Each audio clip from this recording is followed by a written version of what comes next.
فجر کی 2 رکعت جن لوگوں پر بھاری پڑتی ہے وہ اسی ٹائم پر فجر کے وقت میں 2 گھنٹہ جیم آرام سے کر لیتے ہیں، بڑے بڑے لوہے کی آلہ جات اٹھاتے ہیں، استعمال کرتے ہیں، سب ٹھیک ہے، لیکن 2 رکعت بھاری پڑتی ہے، روح کی بیماری ہے۔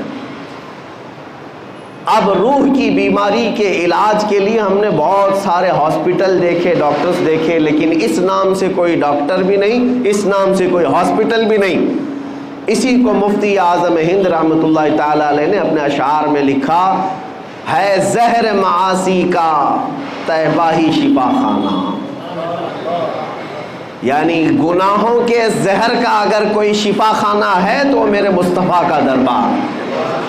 اور اسی کو قرآن نے کہا، وَلَوْ أَنَّهُمْ إِذْ ظَلَمُوا أَنفُسَهُمْ جَاءُوكَ، جب مومنین اپنے آپ پر ظلم کر لیں، گناہوں میں آلودہ ہو جائیں، تو اے حبیبی آپ کے دربار میں آئے۔ اللہ کا حکم ہے۔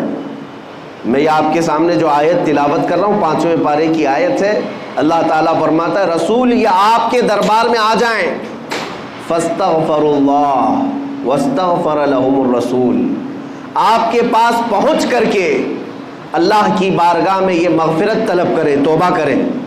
اور پھر دوسرے نمبر پر اللہ یہ فرماتا ہے رسول بھی ان کے لیے سفارش کریں، رسول بھی آنے والوں کے لیے سفارش کریں۔ اب آگے نتیجہ رزلٹ کیا ہوگا؟ اللہ فرماتا ہے لَوَجَدُوا اللَّهَ تَوَّابًا رَحِيمًا، تو پھر وہ لوگ دیکھیں گے عنقریب کہ اللہ بہت رحم کرنے والا اور توبہ قبول کرنے والا ہے۔ اب مسئلہ یہ ہے کہ اپنے روح کی بیماری کا علاج کروانا اور اپنے گناہوں سے توبہ کرنے کے لیے پوری دنیا ہے، لیکن اللہ تبارک و تعالیٰ فرماتا ہے رسول یہ آپ کے دربار میں آئیں، آپ کے دربار میں آئیں۔ اس آیت پر عمل کے اعتبار سے میں آج آپ کو بتاتا ہوں۔ ایک صحابی تھے ماعز اسلمی رضی اللہ تعالیٰ عنہ، ان سے ایک گناہ سرزد ہوا اور بے چینی بڑھنے لگی تو بارگاہ مصطفیٰ میں آئے۔ صحابہ بیٹھے تھے اور عرض کیا یا رسول اللہ صلی اللہ علیہ وسلم مجھ سے خطا ہو گئی ہے۔ حضور نے فرمایا بتاؤ کیا غلطی ہوئی، کیا خطا ہے؟ انہوں نے کہا بتا نہیں سکتا سب کے سامنے، بتانے میں مجھے شرم محسوس ہوتی ہے۔ حضور اکرم صلی اللہ علیہ وسلم نے فرمایا بتاؤ تو صحیح، تمہارے متعلق علاج بتایا جائے گا۔ اب مجھے آپ کو یہی بتانا ہے کہ صحابی رسول ہیں، ایمان کے اعلیٰ درجے پر ہوتے ہیں صحابی، جب ان سے گناہ سرزد ہوا، خطا سرزد ہوئی تو مسجد بھی موجود تھی، خانہ کعبہ بھی ہے، اللہ ہی تو بخشش کرنے والا ہے، اللہ ہی مغفرت کرنے والا ہے۔ اس صحابی رسول نے مسجد کا رخ کیوں نہیں کیا، خانہ کعبہ کے پاس کیوں نہیں گئے، سیدھے بارگاہ مصطفیٰ میں کیوں آئے؟ صحابی کا عمل یہ بتاتا ہے کہ پہلے رسول کی سفارش ضروری ہے۔ رسول کریم صلی اللہ تعالیٰ علیہ وسلم اگر سفارش فرما دے تو اللہ توبہ جلد قبول فرمائے گا۔ وہ آئے، نبی اکرم صلی اللہ تعالیٰ علیہ وسلم سے جب پوچھا تو انہوں نے کہا مجھ سے زنا ہو گیا۔ حضور پاک صلی اللہ علیہ وسلم نے اپنا چہرہ مبارک پھیر لیا، کہا کہ تم ہمارے ہاں سے نکل جاؤ۔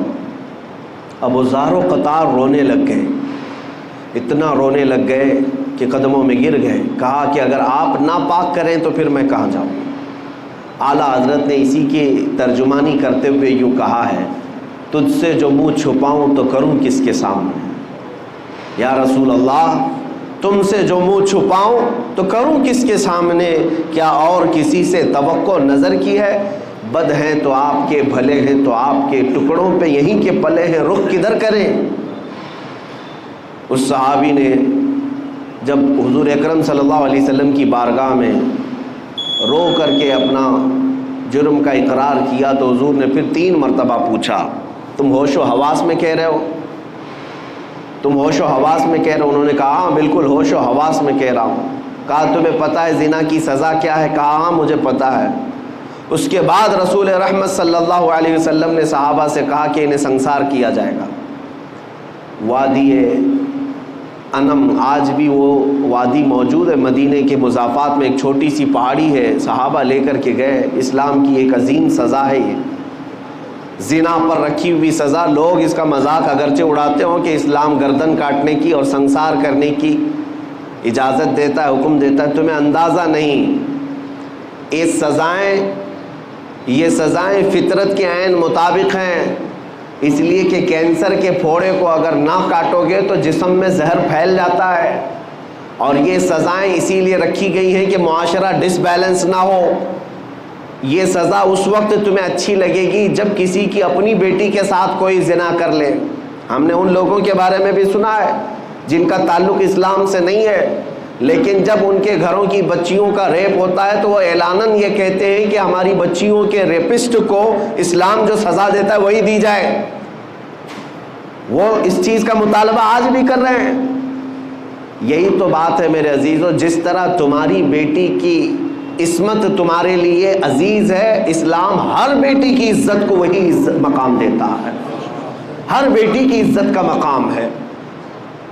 انہیں سنسار کرنے کے لیے لے جایا گیا اور صحابہ نے انہیں سنسار کر دیا، ان کی روح پرواز کر گئی۔ واپس جب آئے رسول رحمت صلی اللہ تعالیٰ علیہ وسلم، یہ اللہ کے قوانین ہیں، اللہ کے حدود ہیں، اس پر عمل کرنا ضروری ہے، لیکن تقاضۂ بشریت یہ ہے کہ دل بھی تو کسی سے لگا رہتا ہے۔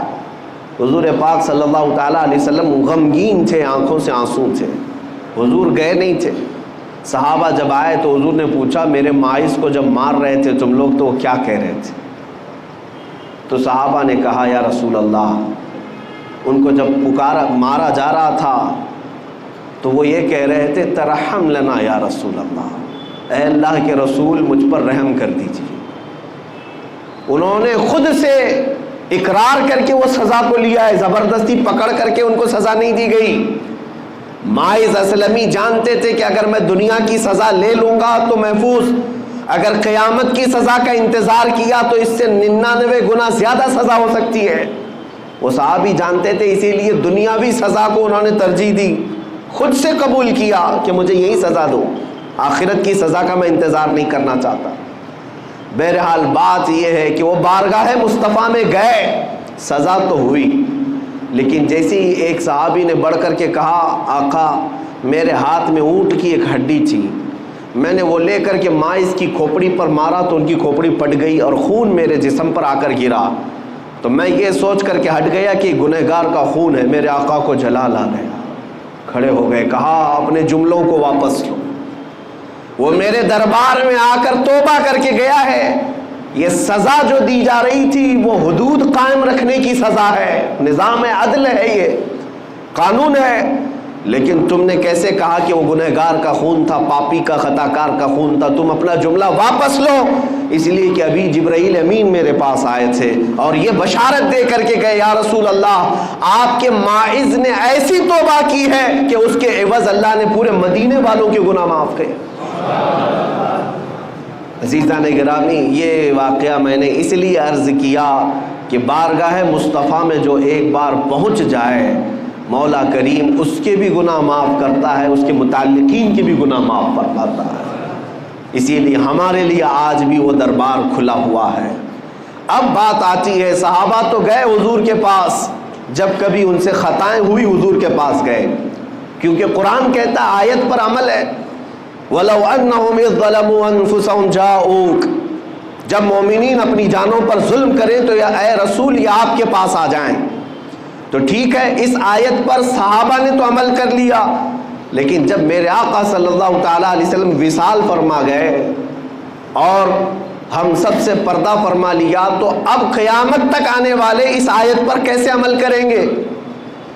قرآن تو صرف حضور کے زمانے کے لیے نہیں نازل ہوا، قیامت تک کے لیے ہے، اس کا ہر حکم قیامت تک کے لیے ہے۔ اب اس آیت پر ہم اور آپ کیسے عمل کریں گے؟ مثال کے طور پر گناہ ہم سے بھی ہوئے، آپ سے بھی ہوئے، اور قرآن کہتا ہے جب گناہ زیادہ ہو جائیں تم سے تو جاؤ رسول کے دربار میں، رسول کے دربار میں۔ اب مان لیا کہ مدینہ کے دربار میں ہر ایک گنہگار کو پہنچنا ضروری ہوتا تو آج کے حالات بتا رہے ہیں کہ ہر غریب اور ہر امیر نہیں پہنچ سکتا، حالات الگ مختلف ہوتے ہیں، اور آج تو حج اور عمرے اس قدر مہنگے ہو گئے کہ ایک عام آدمی کے بس سے باہر ہوتے نظر آتے ہیں، اور گناہوں کا تو سیلاب ہمارے پاس ایسا ہے کہ ہر مہینے جائیں تو بھی کم ہے۔ تو بارگاہ مصطفیٰ میں جانے کا حکم تو آیا، لیکن جائیں کیسے؟ قرآن تو کہہ رہا ہے جاؤ رسول کے دربار میں، اگر وہ سفارش کر دیں تو اللہ بھی تمہاری توبہ قبول کرے گا۔ تو اب اس آیت کے تحت تمہیں یہ ماننا پڑے گا اللہ تعالیٰ کسی بھی بندے پر اس کی طاقت سے زیادہ کا حکم نہیں دیتا، اس کی طاقت سے زیادہ کا حکم نہیں دیتا۔ وہ افریقہ کی سرزمین پر رہنے والے جو 2 روٹیوں کے لیے اپنے پیٹ پر پتھر آج بھی باندھتے ہوں، وہ 2 روٹیوں کے لیے بڑی محنت اور کشمکش میں مبتلا رہتے ہوں، وہ جب گناہ کر لیں تو مدینے کیسے پہنچیں گے؟ ان کے پاس تو اسباب بھی نہیں۔ اور ہمارے وطن میں بھی بہت سارے غریب ہیں، کیا وہ ہر ایک مدینہ طیبہ اور عرب کا سفر کرنے کے قابل ہے؟ نہیں ہو پائے گا۔ اب اس آیت پر عمل کا طریقہ کیا ہوگا؟ گناہ ہم سے بھی ہوتے ہیں، آپ سے بھی ہوتے ہیں، اب حضور کے دربار میں جائیں کیسے؟ تو مفسرین فرماتے ہیں یہ اللہ تعالیٰ کا نظام ہے کہ وہ اپنے بندوں پر اس کی طاقت سے زیادہ، بندے کی طاقت سے زیادہ کا حکم نہیں دیتا۔ آج اگر ممبئی کی سرزمین پر تم بیٹھے، دلی کی سرزمین پر تم بیٹھے، غریب ہو، اسباب نہیں، استطاعت نہیں، گناہ ہو گئے، خطائیں ہو گئیں، اب مجھے اپنی توبہ کے لیے بارگاہ مصطفیٰ میں جانا ہے لیکن اسباب نہیں، تو اللہ تعالیٰ کی اس آیت پر عمل کا طریقہ یہ ہوگا کہ جس دن تمہیں احساس ہو جائے مجھے توبہ کرنا ہے، کسی بھی گوشے میں بیٹھ جاؤ، آنکھیں بند کر لو اور میرے مصطفیٰ کو حاضر و ناظر تصور کر لو، اس آیت پر عمل ہو جائے گا۔ یہ اتنا تصور کر لو کہ میں رسول کے دربار میں آ گیا، اتنا بھی تمہاری حاضری کافی ہے۔ پیدل چل کر کے یا پلین میں جا کر کے یا کسی بھی طرح سے مدینے میں جسمانی طور پر پہنچ جانا ہی ضروری نہیں، تم جس مقام سے بھی میرے مصطفیٰ کو پکارو گے تو یہ حاضری تمہاری مقرر کر لی جائے گی اور اس آیت پر تمہارا عمل مانا جائے گا۔ آج تم سے گناہ ہوئے، شام میں بیٹھا اور میرے آقا کا تصور کیا اور کہا یا رسول اللہ میں گنہگار ہوں، میں خطا کار ہوں، کر کے تمہارے گناہ مانگے تمہاری پناہ، تم کہو دامن میں آ، تم پہ کروڑوں درود۔ اعلیٰ حضرت بریلی شریف میں بیٹھ کر کے ہی تو یہ تمنا کر رہے تھے، گندے نکمے کمی، مہنگے ہیں کوڑی کے تین، کون ہمیں پالتا، تم پہ کروڑوں درود، بے ہنر و بے تمیز کس کو ہوئے ہیں عزیز، ایک تمہارے سوا تم پہ کروڑوں درود۔ بارگاہ مصطفیٰ میں جب بندہ یہاں سے آرزو کرتا ہے، تمنا کرتا ہے، تو میرے مصطفیٰ کریم صلی اللہ تعالیٰ علیہ وسلم وہی مدینے سے اللہ کی بارگاہ میں اس بندے کی سفارش کرتے ہیں، مولا فلاں بن فلاں نے مجھے آج پکارا ہے، فلاں کا بیٹا گناہوں سے توبہ کرنے کے لیے بڑی دور سے مجھے پکارا ہے اور میں اس کی سفارش کر رہا ہوں، مولا تو اس کی توبہ قبول کر لے۔ عزیزان گرامی وقار، حج پر ہر ایک کا جانا ممکن تو نہیں لگتا، لیکن بارگاہ مصطفیٰ میں ہر ایک کا پہنچنا ممکن ہے۔ اسی طرح کی ایک بات میں آپ کو بتاؤں، سچی طلب ہے، سچی تمنا ہے تو تمہاری روحیں وہاں پر حاضری دیا کرتی ہیں، حاضری دیا کرتی ہیں۔ حضرت عبداللہ ابن مبارک وہ حج کے لیے نکلے تھے، حج کے لیے اس وقت جب نکلتے تھے تو پیدل ہوتے، قافلوں پر جاتے، اونٹ اور گھوڑے کے سفر ہوتے۔ حضرت عبداللہ ابن مبارک سفر کے لیے نکلے خراسان سے اور درمیان راستے میں ان کا قافلہ چل رہا تھا، ایک جگہ پر ان کا پڑاؤ ہوا رات کو، اور صبح صبح جب بیدار ہوئے تو آپ اٹھ کر کے دیکھتے قریب میں ایک کچرا کا پورا کوڑا دان جہاں پر لوگ کچرے لا کر پھینکتے ہیں، ایک گڑھا تھا، وہاں پر ایک چھوٹی 8 سال کی بچی بیٹھی کچرے میں کچھ ڈھونڈ رہی تھی۔ ابن مبارک فرماتے میں قریب جا کر دیکھا ایک چھوٹی سی بہت خوبصورت بچی ہے، کچرا ڈھونڈ رہی ہے۔ تھوڑی دیر کے بعد اس کو ایک مری ہوئی چڑیا نظر آئی، وہ مری ہوئی چڑیا اٹھائی، اس کے پر وغیرہ نوچ کر کے وہ چبا کر کھانے لگی اور تھوڑا سا اس میں بچا لیا اور بھاگنے لگی۔ ابن مبارک اس کو پکڑ لیتے، کہا اے بیٹی تیرا نام کیا ہے؟ اس نے مسلمان نام بتایا اور کہا کہ کیا تجھے معلوم نہیں یہ مردہ کھا رہی ہے، تو یہ کچرے میں سے اٹھا کر مردہ کھا رہی ہے، مری ہوئی چڑیا۔ وہ بچی سر جھکاتی اور کہتی ہے اے بزرگ، کیا اسلام اس بات کی اجازت نہیں دیتا کہ 3 دن کی بھوک کے بعد میرے گھر میں کوئی چیز نہ ہو؟ میرا ایک معذور بھائی میرے گھر کے اندر سویا ہوا ہے، اور میں بھوک کی شدت کی وجہ سے 3 دن کے بعد اگر مری ہوئی چڑیا کھاؤں تو کیا اسلام اس کی اجازت نہیں دیتا؟ ابن مبارک کا دل سہم گیا. اس لڑکی کے ساتھ وہ اس کی جھوپڑی میں گئے, دیکھا تو معذور بھائی اس کا ایک لیٹا ہوا ہے اور ایک لڑکی ہے, کچھ بھی نہیں ہے گھر میں, کوئی چیز نہیں ہے. وہ مری ہوئی چڑیا کچرے کے کوڑے دان سے اٹھا کر کے کھا کر کے آئی. ان کا دل اتنا پسیج گیا. ابن مبارک اپنے قافلے میں آئے, جو زادے راہ وہ لے کر نکلے تھے, سامان پیسہ سب ایک گٹھری میں جمع کیا اور اس بچی کو دے دیا. کہا یہ تو لے لے, اب میں حج پر نہیں جا سکتا. اب سامان بھی نہیں تھا, مال بھی نہیں تھا, پیسہ بھی نہیں تھا. بیچ راستے میں اس چھوٹی سی بچی کو مالک بنا دیا اور قافلے سے واپس اپنے وطن چلے آئے, اپنے گھر آ گئے. خراسان جب واپس آئے, میرے عزیزوں, جو اس زمانے میں حج کرتا ہوگا اسے اندازہ ہوگا کئی دن تک تو پیسے جمع کرتے ہیں, کئی مہینے تک تو سفر کرتے تھے, لیکن درمیان میں اگر کوئی اپنا قافلہ چھوڑ کر کے وطن آ رہا ہو تو دل پر کیا گزرے گی. بہرحال اللہ تعالیٰ کی ایک بندی پر رحم کرتے ہوئے وہ واپس آ گئے. جب گھر آئے, حاجیوں کا قافلہ تو گیا, حج کیا, مدینہ طیبہ کی حاضری بھی ہوئی.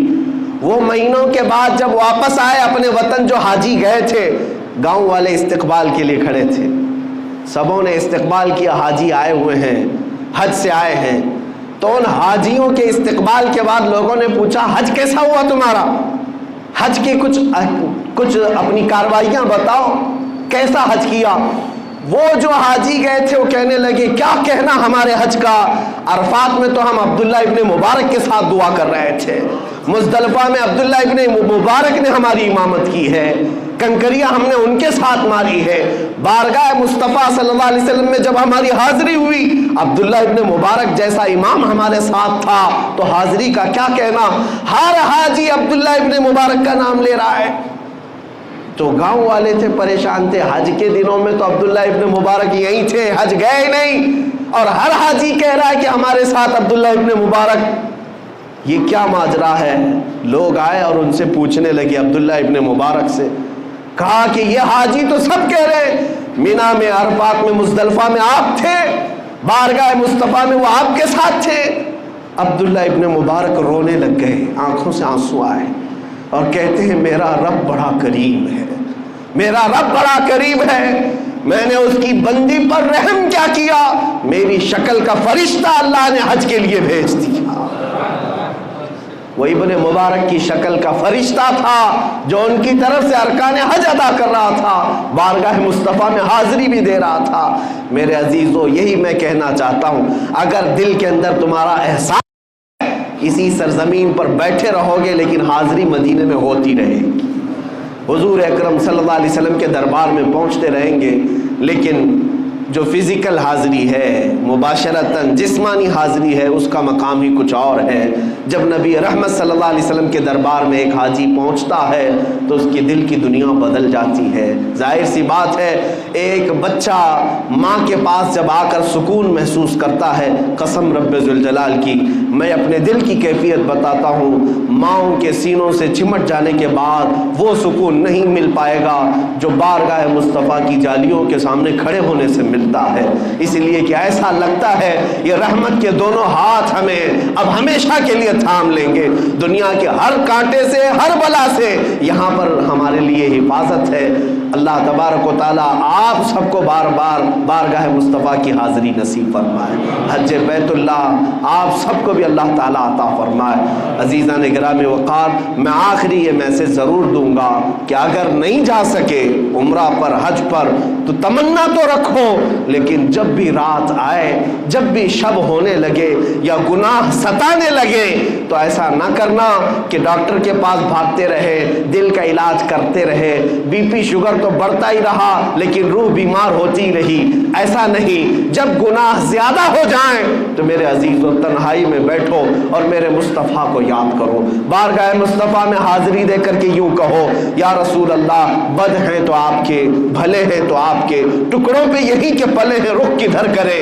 اور رات کے وقت تنہائی میں ہمارے بزرگوں نے ہمیں یہی درس دیا ہے کہ ایک بار یوں کہہ دینا میں مجرم ہوں آقا مجھے ساتھ لے لو، میں مجرم ہوں آقا مجھے ساتھ لے لو، کہ رستے میں ہیں جا بجا تھانے والے، چمک تجھ سے پاتے ہیں سب پانے والے، میرا دل بھی چمکا دے چمکانے والے۔ بارگاہ مصطفیٰ میں جس دن تمہاری یہ آواز لگ جائے گی انشاءاللہ، وہ مدینے والے اتنے غیرت مند ہیں، اتنے غیرت مند ہیں کہ امام شرف الدین بوصیری کو جب لقوہ ہو گیا تھا، فالج ہو گیا تھا، انہوں نے رات کو سونے سے پہلے غم میں یہ اشعار لکھے تھے، مولا صلی وسلم دائما ابدا علی حبیبک خیر الخلق کلہم۔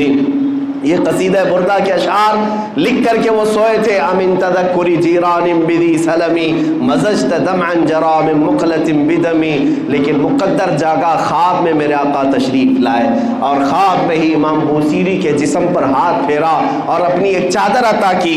شرف الدین بوصیری کہتے ہیں صبح جب میں اٹھا تو دیکھا نہ مجھے لقوہ ہے، نہ فالج ہے، نہ پیرالائز ہے، میں صحیح سلامت ہوں، اور خواب میں میرے آقا نے جو چادر دی تھی وہ میری گود میں ابھی بھی پڑی ہوئی تھی۔ وہ جب عطا کرنے پر آئے تو بے حساب عطا کرتے ہیں، اتنا دیا سرکار نے مجھ کو جتنی میری اوقات نہیں، یہ تو ان کا کرم ہے ورنہ مجھ میں تو ایسی بات نہیں۔